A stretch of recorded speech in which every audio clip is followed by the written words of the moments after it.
L'Hebdo africain, notre rendez-vous hebdomadaire en partenariat avec le Timbuktu Institute, Initiative Atlantique, une vision stratégique. C'est l'objet du décryptage de notre rubrique et pour en parler, nous sommes en direct avec Dr Bakary Samb, directeur régional du Timbuktu Institute. Bonjour Dr Bakary Samb et merci d'être avec nous. Bonjour et merci de votre aimable attention. Docteur Bakary Samb, vous réagissiez suite au discours prononcé par Sa Majesté le roi Mohamed VI lors de la commémoration de la Marche verte, en évoquant la vision stratégique royale qui sous-tend un tel projet ambitieux pour l'Afrique. Pourriez-vous justement revenir sur cette dimension au-delà même des retombées économiques immédiates ? Oui, par ce discours historique, le roi réitère en fait l'importance de la position géographique du Maroc en tant que pays atlantique, offrant un accès complet sur l'Afrique et une fenêtre sur l'espace américain, tout en considérant la façade atlantique comme un élément clé de la stratégie nationale. En fait, le développement spectaculaire des provinces du Sud dans le Sahara marocain a renforcé la vocation du pays comme étant un pays atlantique. De ce fait, le Maroc reste l'un des rares pays africains qui considèrent et qui sont conscients de l'avantage géographique d'être sur l'Atlantique et s'est doté les moyens essentiels pour développer des échanges humains économiques avec les pays et continents voisins. Donc, au-delà de ses voisins, le Maroc est considéré comme connecté au monde entier en tant que hub aérien de premier plan en Afrique.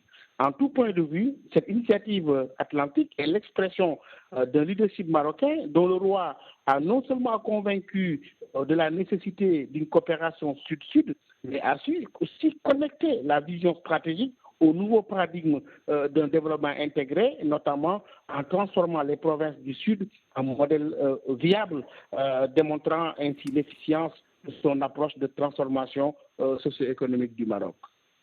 Très bien. Suite à votre analyse de cette initiative atlantique dans la presse internationale, vous défendiez aussi l'idée d'une opportunité à saisir par les pays africains dans le cadre de la mutualisation des efforts de développement.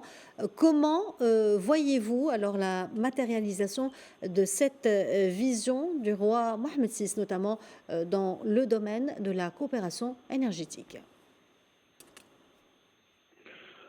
Il est vrai que cette initiative réaffirme l'option africaine irréversible du Maroc, tel que le roi Mohamed VI l'avait précisé lors de son discours historique à Addis Abeba. Donc, en même temps, il donne un cap pour l'ensemble des États de la région à un moment crucial où la quête de solutions africaines aux problèmes africains est vue comme un impératif continental de souveraineté. Son discours, en fait, met en évidence la volonté du Maroc de renforcer sa coopération avec les pays de la façade atlantique africaine en faisant du projet de gazoduc Maroc-Nigeria un véritable levier d'intégration régionale. Et en fait aussi, je crois que la construction de ce gazoduc est envisagée comme une initiative stratégique visant à réunir les conditions d'un décollage économique commun en Afrique, tout en assurant un approvisionnement énergétique sûr pour les pays européens, mais en même temps, avec cette initiative de très grande portée, en collaboration avec le Nigeria et en coopération et en concertation avec d'autres pays, le Maroc pose des actes concrets et très significatifs, à mon avis, de promotion de l'intégration économique dans l'espace CEDEAO et au-delà. Mais vous parlez aussi, je vous cite, d'une idée féconde de la part de Sa Majesté le roi, avec l'ambition de vouloir désenclaver les pays du Sahel central en leur offrant l'accès à l'océan. En quoi cela constituerait, comme vous le soutenez, un tournant stratégique, surtout dans le cadre du développement des infrastructures sur notre continent ? Oui, pour le Sahel, Sa Majesté avance des pistes de réponse assez importantes, en mettant en garde contre l'approche du tout sécuritaire qui a montré ses limites objectives, et il préconise des initiatives qui s'adressent aux causes profondes et renforcent la résilience fondée sur la coopération et le développement commun.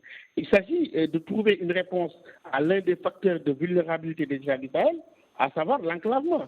Et dans un esprit de coopération sud-sud véritablement gagnant, les propositions de Sa Majesté pour une mise à niveau des infrastructures routières des États du Sahel et leur interconnexion rentrent parfaitement dans le cadre de la stratégie de la CEDEAO.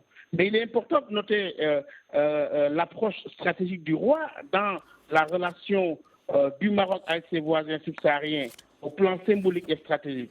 Et en fait, tandis que des pays occidentaux ont mis en place l'OTAN, qui est une structure de défense collective, Sa Majesté énonce une vision clairvoyante et humaniste d'une façade atlantique africaine qui serait le trait d'union entre l'Atlantique Nord et l'Atlantique Sud, et en tant que haut lieu de connexion et de communion humaine, et un pôle d'intégration économique et un foyer de rayonnement continental. Donc, Docteur, pour terminer, je pense que cette vision est d'autant plus remarquable qu'elle préconise une approche partenariale dans la prise en charge des énormes déficits sécuritaires qui se posent au Sahel, ainsi que l'exploitation des immenses potentialités en termes d'économie bleue et économie durable. Docteur Bakary Samb, merci d'avoir répondu à nos questions. Je rappelle que vous êtes directeur régional du Timbuktu Institute.